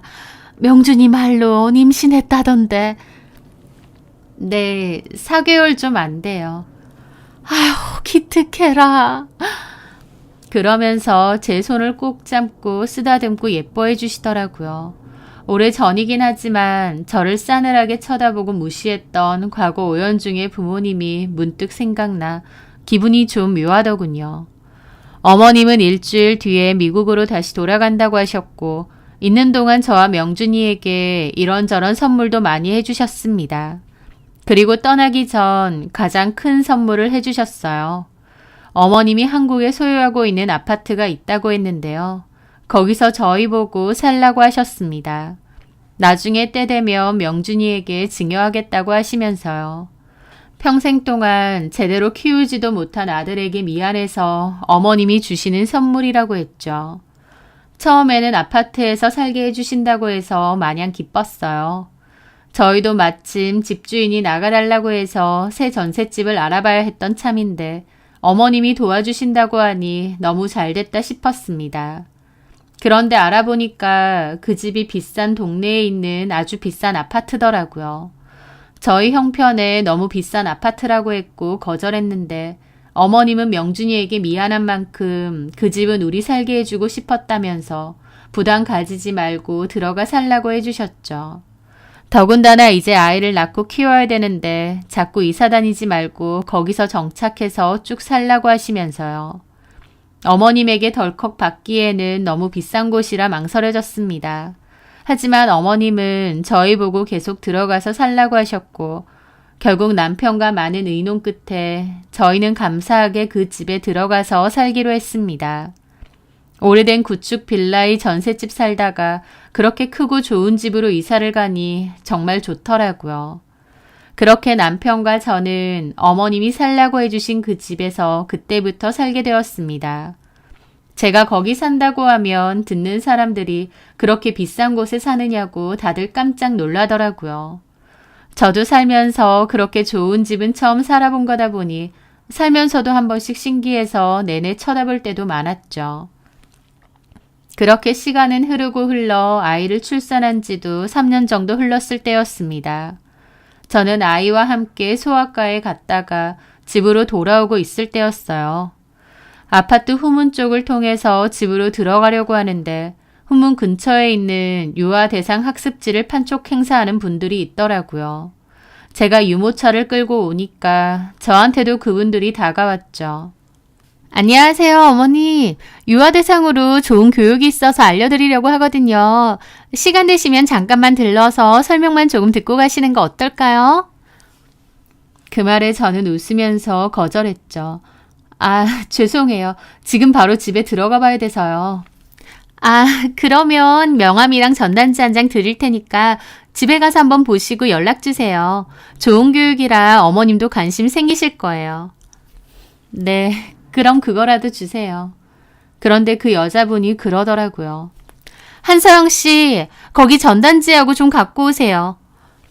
한서영이란 말에 저는 좀 놀랐죠. 과거에 저랑 연을 끊었던 그 친구의 이름이 한서영이었거든요. 설마 하는 생각으로 돌아봤는데 정말 서영이가 허겁지겁 전단지와 명함을 챙겨오는 겁니다. 그러다가 서영이는 저를 보고 놀라더군요. 그때 인연 끊고 나서 처음 만나는 거다 보니 저도 많이 놀랐죠. 혜진아. 오랜만이네. 저희가 인사를 하자 옆에 있던 여자분도 놀라더라고요. 어머, 서영 씨 아는 분이셔? 친구? 잘 됐네. 우리 학습지 친구분한테 잘 좀 설명해 드려봐. 아, 네. 그렇게 서영이는 저에게 전단지와 명함을 주더라고요. 저기 이거 집에 가서 한번 봐봐. 그러더니 유모차에 앉아있는 저희 아이를 보더라고요. 아들이야? 응. 몇 살? 3살. 아, 그렇구나. 귀엽다. 명준 씨 많이 닮았네. 저는 좀 껄끄러운 기분이 들었습니다. 그리고 한편으론 서영이가 이런 일을 하나 싶기도 했죠. 현중이랑 결혼했으니 굳이 일 안 하고도 편하게 잘 살고 있을 줄 알았는데 뭐지 싶더라고요. 그렇게 의아한데 서영이가 저에게 묻더라고요. 근데 이 동네는 어쩐 일이야? 어쩐 일이라니 우리 집에 온 건데. 그 말에 서영이는 어리둥절한 표정을 짓는 겁니다. 우리 집이라니? 여기가 너네 집이야? 너 여기 살아? 제 말에 서영이 눈이 휘둥그레지더라고요. 아니 어떡해. 너 명준이랑 결혼했잖아. 맞아. 근데 이런 집을 산다고? 이 집이 돈이 얼마짜린데 정말 여기 살아? 하면서 노골적으로 놀란 표정을 짓고는 자꾸만 물어보는 겁니다. 제가 여기서 사는 게 이해가 안 된다는 표정으로요. 제 남편이 부모도 없고 돈도 없다고 썸은 타도 결혼까지 못하겠다며 저한테 소개해줬는데 그런 명준이와 결혼한 제가 이런 곳에 살고 있다고 하니 몹시 놀란 눈치였죠. 너 왜 놀라? 나랑 명준이는 여기 살면 안 되니? 아니, 그게 아니라 여기 전세만 해도 엄청 비싼데 혹시 월세로 살아? 그게 왜 궁금해? 우리가 월세로 살든 전세로 살든? 월세로 사는 거야? 야, 여기 월세만 해도 엄청 비싼데 굳이 왜 여기를 월세로 살아? 하면서 막 캐묻는 겁니다. 그 모습에 어이가 없기도 하고 또 한편으론 약 올려주고 싶기도 하더라고요. 월세 아니야. 자가야. 우리 시어머니가 증여해 주셨거든. 어머니라니. 이명준이 어머니가 어딨어? 고아라고 했잖아. 미국에 계셔. 1년에 한두 번 정도 오시고 지금도 왕래하고 잘 지내. 명준이 어머님이 이런 집을 사줬다고? 왜? 무슨 문제 있니? 서영이는 표정을 숨길 생각도 없어 보이더라고요. 근데 너는 이거 판촉일 하는 거야? 굳이 왜? 돈 많은 집 아들하고 결혼해놓고? 그 말에 서영이는 표정이 좀 안 좋더라고요. 그러더니 집에 있어봤자 뭐 하겠니. 놀 바에야 쉬엄쉬엄 하는 거지. 아, 그래? 그냥 취미삼아 하는 거야? 당연하지. 그러고 나서 말이 툭 끊겼습니다. 하여튼 난 가볼게. 이 전단지는 한번 읽어볼게. 그리고 만약 하게 되면 너한테 할게. 그러면 너한테 커미션 가는 거 맞지? 그 말에 서영이는 표정이 엄청 안 좋더라고요. 자존심 상한 표정이기도 했고요. 아니, 커미션이라고 해봤자 얼마 안 떨어져. 굳이 나한테 할 필요 없어. 그러니? 그래, 알겠다. 그럼 수고하고. 저는 그렇게 유모차를 끌고 후문으로 들어갔습니다. 멀어지기 전 고개를 문득 돌려보니 서영이가 여전히 벙찐 얼굴로 저를 쳐다보더라고요. 제가 명준이랑 결혼해서 이런 곳에 산다는 게 서영이에겐 꽤나 충격인 듯 했죠. 그 후로 궁금해서 친구한테 물어봤습니다. 그런데 서영이와 오연중의 근황도 충격적이더라고요.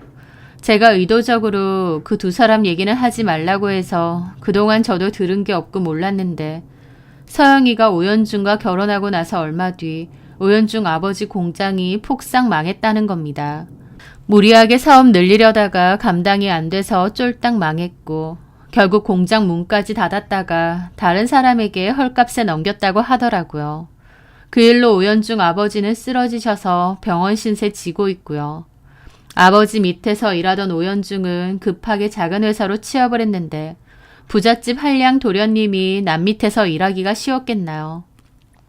겨우 2, 3개월 다니던 회사 때려치고 그 뒤론 집에 있다고 했고 어쩔 수 없이 한서영이 일을 다닌다고 하더라고요. 집 쫄딱 망하고 난 뒤 한서영하고 오연중은 허구한 날 싸우고 사내 만회하고 있다고 하고요. 실제로 법원도 한번 갔다가 돌아왔다고 하더라고요. 평생 여유 있는 집에서 힘든 일 한 번 없이 살아왔던 오연중은 한순간에 집이 망하니까 속수무책으로 무너진 것 같다고 했습니다. 저는 소식을 몰라서 당연히 그것들 떵떵거리며 잘 먹고 잘 살 줄 알았어요. 그런데 최근의 소식이 생각보다 놀랍더라고요. 그리고 그제서야 한서영이 짓던 놀란 표정을 이해하겠더군요. 한서영은 일부러 의도적으로 제 남친이었던 오연중한테 접근해서 결혼까지 했는데 이제 와서 보니 별 볼 일 없을 것 같던 제 남편이 더 나은 상황이니까요.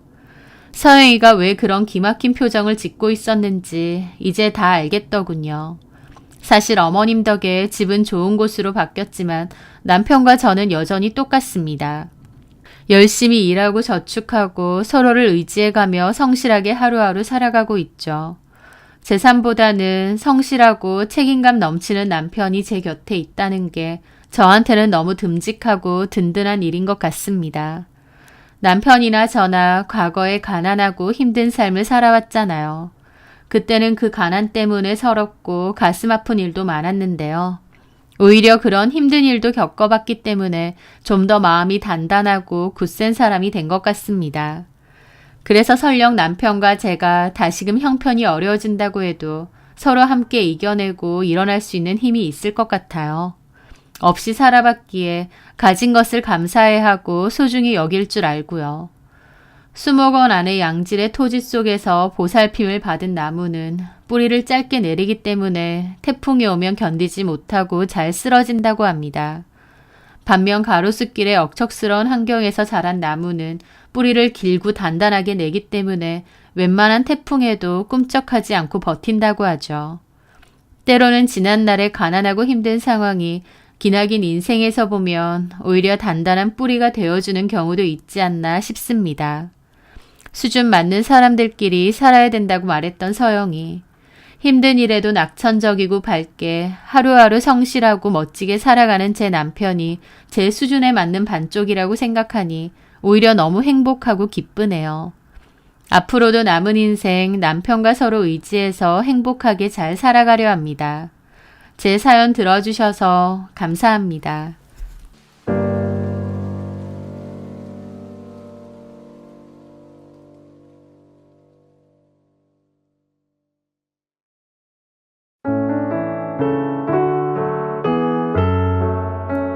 안녕하세요. 저는 20대 후반의 남자입니다. 저에게는 아버지와 잊지 못할 기억이 하나 있습니다. 말수가 적으셔서 늘 조용하고 점잖으신 저희 아버지. 열심히 사시는 아버지를 존경하고 당연히 부모이기 때문에 사랑하지만 한편으론 저에 대해서 크게 관심이 없으신가 생각할 때도 있었습니다. 보통 어머니는 표현도 많이 하시고 사랑이 크다는 게 잘 느껴지지만 한국 아버지들 대부분이 그러시듯 워낙들 무뚝뚝하고 표현도 거의 없다 보니 저처럼 느끼는 자식들이 대다수일 겁니다. 그러나 그때 일어났던 그 일은 저에게 아버지를 다시 한번 생각해 보게끔 만든 일이었습니다. 저는 고등학교 2학년 때 지독한 따돌림과 학교 폭력을 경험했습니다. 솔직히 너무 교만한 생각이지만 저는 따돌림이나 학교 폭력 같은 건 저랑은 상관없는 일일 줄 알았습니다. 왜냐하면 초등학교, 중학교 때에도 늘 친구도 많고 반장도 몇 번 했을 정도로 나름 학교 생활에 적극적이고 활발한 성격이었거든요.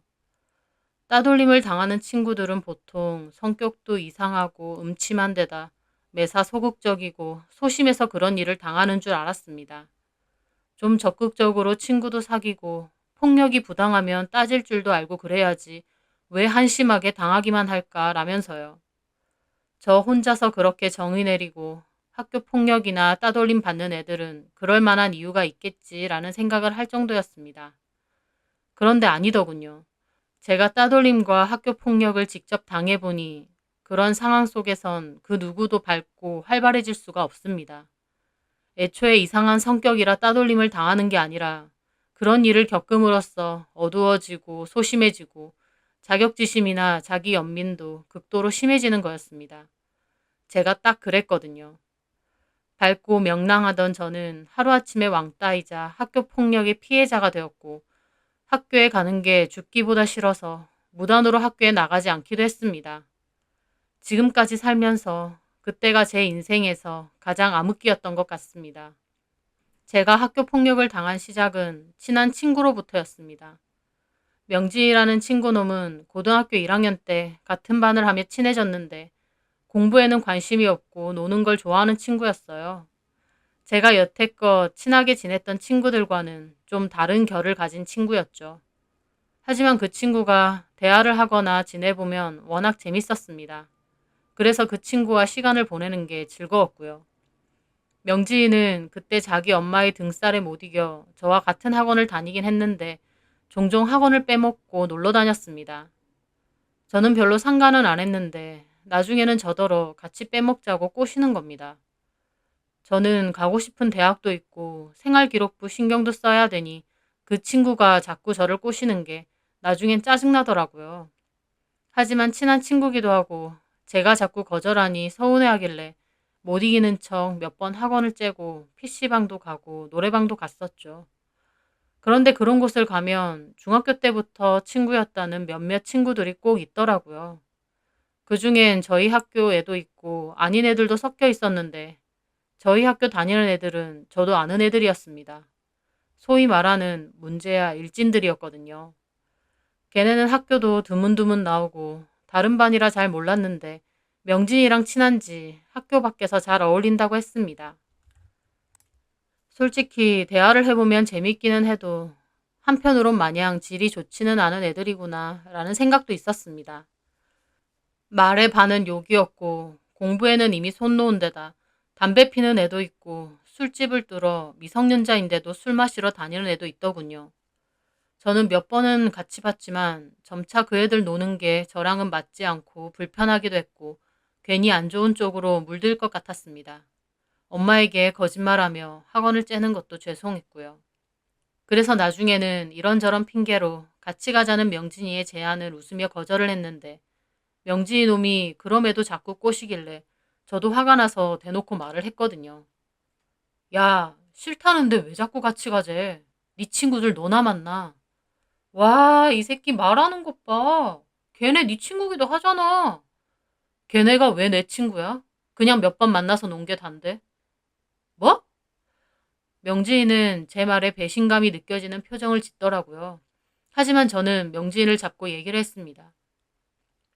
명진아, 내가 네 친구라서 하는 말인데 솔직히 걔네랑 만나봐야 맨날 모여서 몰래 술 먹으러 다니고 PC방 가서 게임이나 하고 그렇게 살아서 뭔 미래가 있겠냐. 이제라도 내신 신경 쓰고 나랑 학원 꼬박꼬박 다니자. 저는 정말 명진이를 위해서 말했습니다. 그런 애들이랑 다녀봤자 결국 명진이에게 남는 건 아무것도 없을 것 같았고 제 딴에는 명진이가 마음을 좀 잡았으면 하기도 했고요. 그런데요. 그렇게 말을 한 게 화근이었습니다. 명진이는 제 말을 묘하게 받아들이더군요. 그러더니 네가 안 가는 건 괜찮은데 내 친구들 욕은 하지 마라. 걔네 나 중학교 때부터 친구들인데 네가 욕하니까 되게 기분 나쁘네. 기분 나빴다면 미안해. 근데 욕을 한 게 아니라 됐다. 그렇게 명진이는 기분이 상해서 자리를 떠났어요. 제 딴에는 명진이를 위한다고 한 말이었는데 내가 너무 심하게 말한 건가? 오버한 건가? 정도로 생각하고 말았습니다. 그런데요. 다음날 학교를 갔는데 명진이 무리 중 저희 학교 다니는 애들이 점심시간에 저희 반을 찾아왔더군요. 안면을 트고 나서는 학교에서 보면 인사 정도는 하는 사이였는데 갑자기 험악한 얼굴로 저를 찾아와서 위협하더라고요. 기껏 노는 거 끼워줬더니 뒤에서 쥐새끼처럼 욕하고 다니냐고요. 저는 황당했습니다. 저도 그땐 나름 화를 냈었죠. 끼워주긴 뭘 끼워주냐고. 너네랑 같이 다닐 생각 없다고요. 그런데 그 순간 한 놈이 제 얼굴을 주먹으로 때렸고 순식간에 싸움, 아니 일방적인 폭행이 시작되었습니다. 저는 그래도 몇 번이나 같이 어울려 놀던 친구들인데 그런 친구들에게 폭행을 당하니 신체적으로 아픈 것보다 수치스러움이 엄청 컸습니다. 그런 갑작스러운 폭행이 처음이라 뭘 어떻게 해야 할지 모르고 속수무책 당하기도 했고요. 친한 친구라 생각했던 명진이까지 저에게 욕을 하며 폭행에 가담하니 그 충격이 정말 크더라고요. 실컷 맞은 저는 한마디로 멘탈이 나갔습니다. 다른 친구들은 선생님께 알리거나 부모님께 알리라고 했는데 저는 결국 그러지 못했습니다. 왜냐면 너무 수치스럽고 쪽팔렸거든요.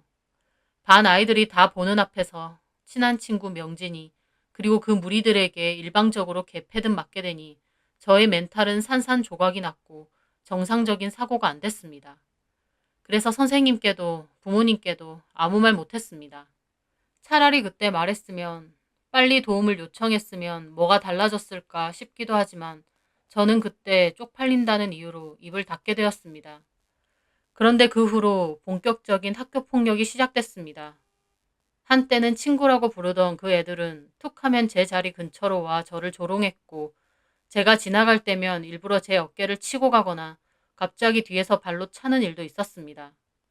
우유를 저한테 던지기도 하고 갑자기 저를 끌고 와서 장난감 가지고 놀듯 헤드락을 걸거나 제가 싫어하는 표정 재수없다면서 뒤통수를 때리거나 정강이를 발로 까기도 했습니다.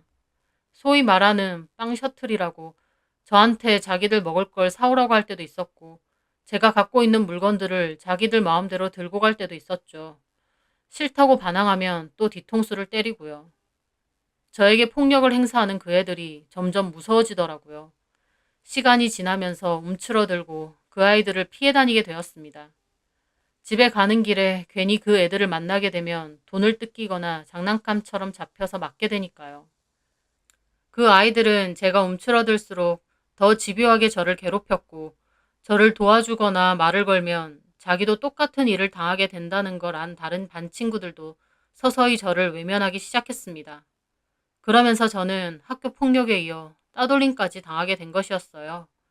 늘 친구들이 많고 활발했던 제가 한순간 반에서 제일 조용하고 어둡고 구석에서 몸을 웅크리는, 누가 시비를 걸까봐 늘 어깨를 웅크리고 도망치듯 다니는, 어느새 저는 학교 폭력의 피해자가 되어 있었습니다.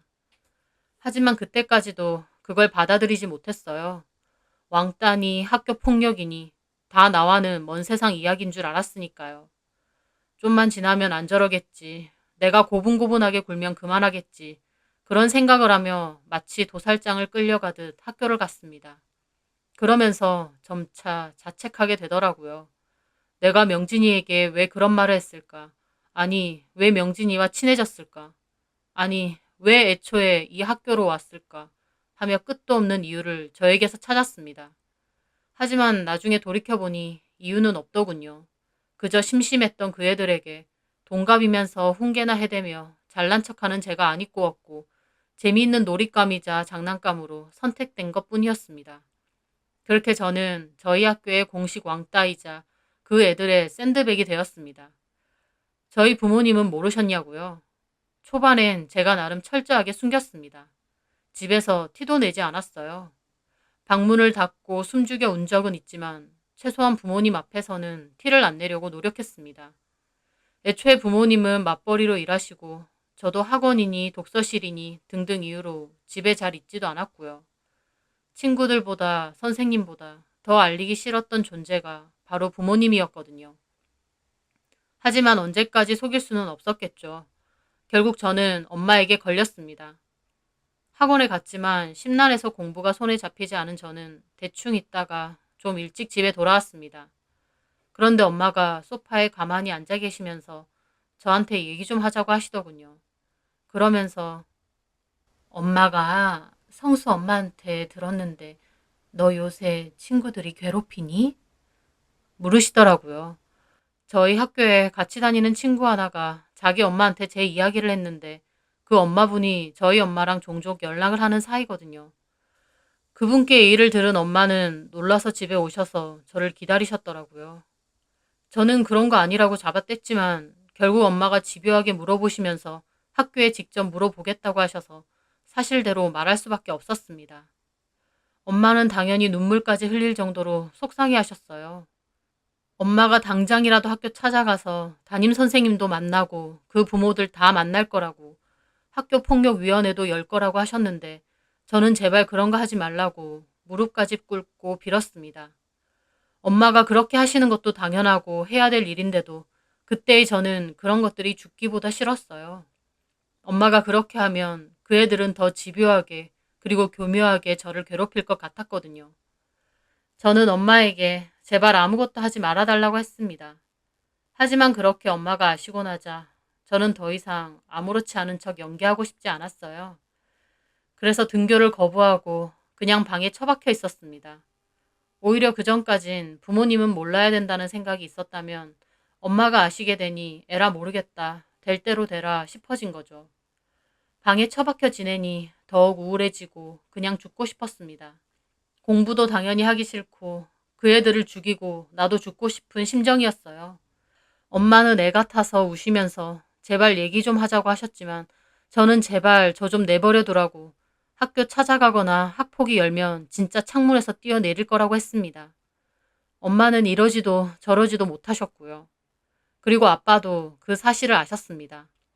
저는 갑자기 내가 너무 못난 아들이 된 것 같아 도리어 부모님도 보기 싫고 화만 난 상태로 그렇게 방에만 처박혀 있었어요. 학교에 안 가고 방에만 처박힌 지 일주일이 지났을 무렵 저는 진짜 확 죽어야겠다 싶을 정도로 우울함이 심해졌습니다. 가만히 방에 처박혀 있거나 별로 좋아하지도 않은 게임을 하면서 말이죠. 그런데 저녁에 아빠가 노크를 하고선 방으로 들어오시더라고요. 학교 얘기를 하시거나 친구 얘기를 하실 줄 알았어요. 제가 학교도 안 가고 있으니 걱정을 하시거나요. 저는 당연히 그런 소리가 싫어서 피하고 싶고 진짜 나한테 뭐라고 하시면 극단적인 생각까지 할 정도로 못난 마음만 가득했습니다.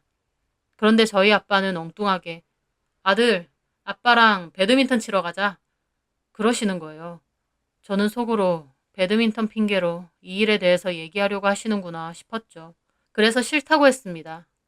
아빠는 두어 번 권하더니 알겠다고 그냥 나가시더라고요. 아빠도 내가 얼마나 한심할까 생각하며 불 꺼진 방에서 괜히 훌쩍거렸습니다. 그런데 다음날 아빠가 또 퇴근하고 오셔서는 아들, 오늘은 아빠랑 배드민턴 좀 치자. 그러시는 거예요. 저는 짜증나서 싫다고 그냥 혼자 냅두라고 했고 아빠는 또 알겠다고 했습니다. 그런데 다음날 또 그러시더군요. 저는 아빠가 왜 저러시나 싶으면서도 세 번째 날이 되니까 마냥 거절하기가 그렇더라고요. 나가기도 싫고 아빠랑 불편한 대화를 하기도 싫지만 아빠도 세 번이나 묻는 거니 그냥 알겠다고 하고 옷 갈아입고 나갔습니다. 그런데 제 예상과 달리 아빠는 저에게 아무것도 묻지 않으셨어요. 그 일에 대해서 그 어떤 말도 하지 않으셨고요. 그저 배드민턴만 치고 사소한 얘기만 좀 나누고 들어왔습니다. 그러면서 저에게 아빠 요새 운동 부족이라 배 나온 거 보이지? 아빠랑 한 번씩 운동해 줄 수 있지? 그냥 헬스장 가세요. 임마, 헬스를 무슨 재미로 하냐? 이렇게 아들내미랑 배드민턴이라도 한 번씩 치는 게 낫지. 저는 아무 말도 하지 않았습니다. 그런데 그 다음날도 아버지는 배드민턴을 치자고 하시더군요. 그냥 날 좀 냅뒀으면 할 때도 있지만 어쩔 수 없이 따라 나설 때도 있었습니다. 그런데 아빠는 그럴 때마다 이 일에 대해서 또 제가 학교를 가지 않는 것에 대해서 한마디도 하지 않으셨어요. 그저 아무 일 없다는 듯 정말 운동만 하셨는데 저는 그게 처음엔 의아했지만 나중에는 조금씩 편해졌습니다. 방에만 내내 처박혀 있으면 당연히 우울하고 극단적인 생각만 들 수밖에 없는데 그렇게 저녁에 아버지와 잠시라도 운동을 하고 땀이라도 빼니 훨씬 개운하고 기분도 낫더라고요. 그렇게 아버지와 운동을 한 지 3주가 다 되어갈 즈음이었습니다. 그때쯤엔 저도 아버지와 운동을 하는 게 익숙해지기도 하고 또 초반에 학교를 안 갈 땐 학업도 그렇고 생기부도 그렇고 내 인생이 꼭 끝난 것 마냥 우울 그 자체였는데 시간이 점차 지나면서 좀 더 내 상황에 대해서 객관적으로 볼 수 있게 되더라고요. 아마 계속 방에만 처박혀 있었으면 안 좋은 쪽으로만 생각할 수도 있는데 그래도 아버지가 저녁마다 운동을 가자며 데리고 나오니 생각이 리프레시가 좀 되는 느낌이었습니다. 그날은 바람이 좀 많이 불어서 배드민턴은 안 치고 산책을 할 때였습니다. 집 근처 공원을 돌고 집으로 돌아오다가 제가 용기를 내 말씀드렸어요. 아빠, 응? 저 전학시켜주세요. 이 동네 말고 좀 떨어진 곳이요. 저는 제 말을 아빠가 어떻게 받아들이실까 왠지 가슴이 콩닥거렸습니다. 사내 자식이 결국 도망가는 거냐고 하실 것 같기도 했고요. 그런데요. 저희 아버지는 제 말을 듣고 고개를 끄덕이시더라고요. 알겠다. 엄마랑 알아보고 최대한 빨리 전학 갈 수 있게 해주마. 혹시 또 필요한 거 있냐? 아빠는 아무것도 아닌 것처럼 무덤덤하게 알겠다고 하셨어요. 저는 없다고 했고 아빠는 고개를 끄덕이셨어요. 그리고 그 어떤 추가적인 말도 하지 않고 집으로 돌아왔습니다. 저는 사실 그게 눈물나게 감사하더군요. 사실 학교 폭력과 따돌림에 대해 단 한마디도 하고 싶지 않았거든요. 그런데 아버지는 그런 제 마음을 아는지 아무것도 묻지도 추궁하시지도 않았어요.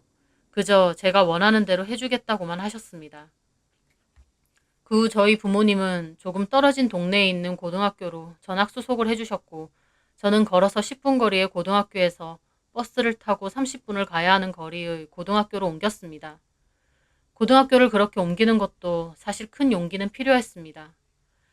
이사를 간 것도 아닌데 고등학교를 그렇게 옮긴다는 건 보통 학폭 피해자거나 학폭 가해자라고 생각을 할 것 같았거든요.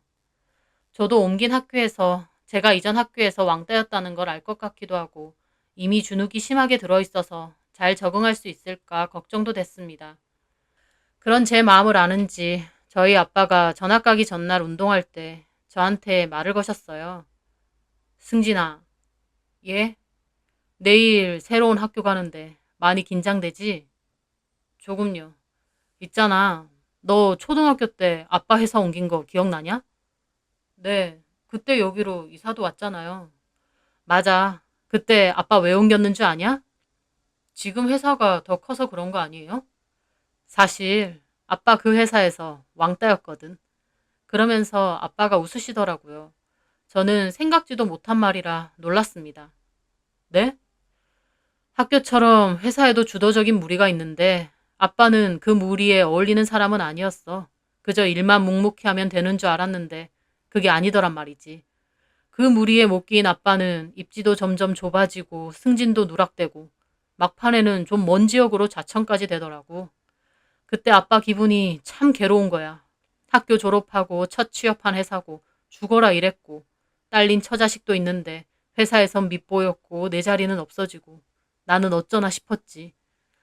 저는 아빠에게 그런 일이 있는 줄 몰랐습니다. 엄마는 당연히 그런 얘기를 하셨겠지만 어린 저는 금시초문이었어요.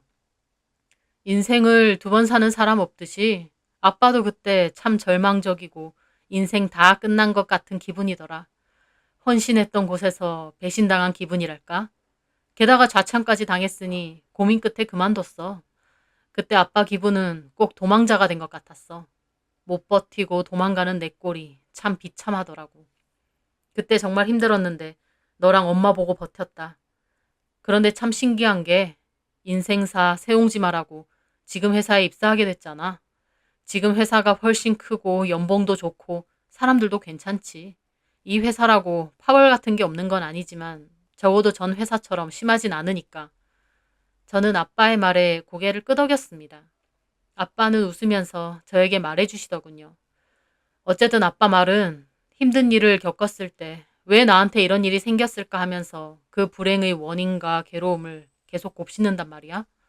근데 살다 보면 정말 다양한 일이 많고 당연히 힘든 일도 겪을 수 있어.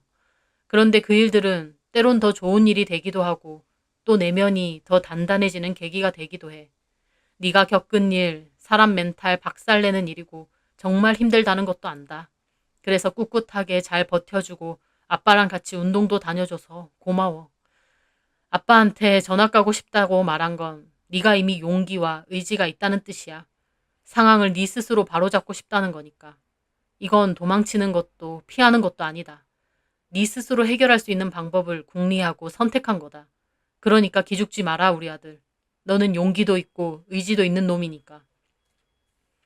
아빠의 말에 저는 왠지 눈물이 나서 훌쩍거렸습니다.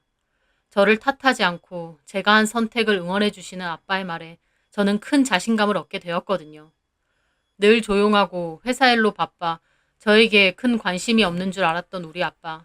하지만 제가 알지 못하는 아빠의 저에 대한 마음은 바다같이 넓고 깊었습니다. 그렇게 한참을 훌쩍거리고 있었고 아빠는 아무 말 없이 제 옆에 있어 주셨어요. 그 일은 인생을 살면서 절대 잊을 수 없는 일이었습니다. 나를 믿어주고 지지해주는 큰 버팀목이 있구나라는 생각이 얼마나 마음을 든든하게 해주던지요. 저는 그렇게 전학을 갔고 아빠의 말을 상기하며 씩씩하게 행동했습니다. 다행히 운이 좋았는지 친구들도 좋은 친구들이었고 학교 생활도 빨리 적응할 수 있었어요.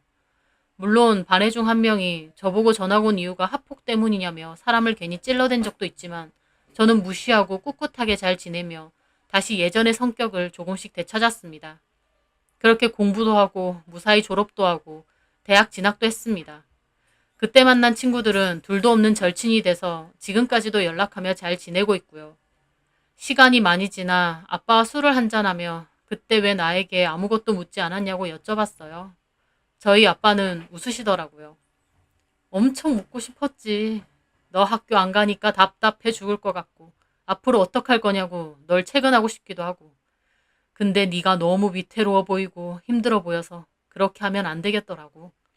아빠도 그때 말했지만 비슷한 일을 겪어봐서 아는데 그럴 땐 누가 건드리기만 해도 폭발할 것 같거든. 그래서 아무 말 안 했다. 대신 아빠가 네 편이라는 걸 보여주고 싶어서 운동 가자고 한 거야. 네가 어떻든 무슨 상황이든 아빠는 늘 네 옆에 있어줄 수 있다는 걸 보여주고 싶어서.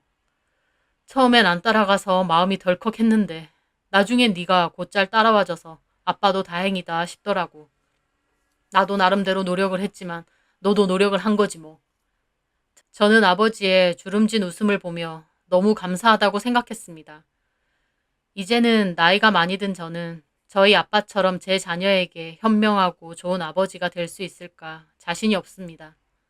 그만큼 저희 아버지가 저에게 보여준 진심과 마음은 그 시기에 위태롭던 저를 구해주셨거든요. 힘든 일을 겪고 싶은 사람은 그 누구도 없을 겁니다. 행복하고 좋은 일만 있기를 바라죠. 하지만 크든 작든 힘든 일을 겪지 않은 사람은 없죠. 그럴 때 나를 전적으로 지지해주는 사람이 있다면 버텨낼 수 있는 힘이 되는구나 온몸으로 느낀 일이었습니다. 저도 제가 사랑하는 사람들과 가족에겐 그런 지지와 애정을 줄 수 있는 성숙한 사람이 되고 싶고요. 사연을 들으시는 분들 중 힘든 일을 겪고 계신 분이 있다면요. 분명히 앞으로 좋은 일이 기다리고 있을 겁니다. 동이 트기 전 새벽이 가장 어둡다는 말이 있듯 좋은 일이 있기 전에는 꼭 힘든 일과 시련도 함께 있으니까요. 제 사연 들어주셔서 감사합니다.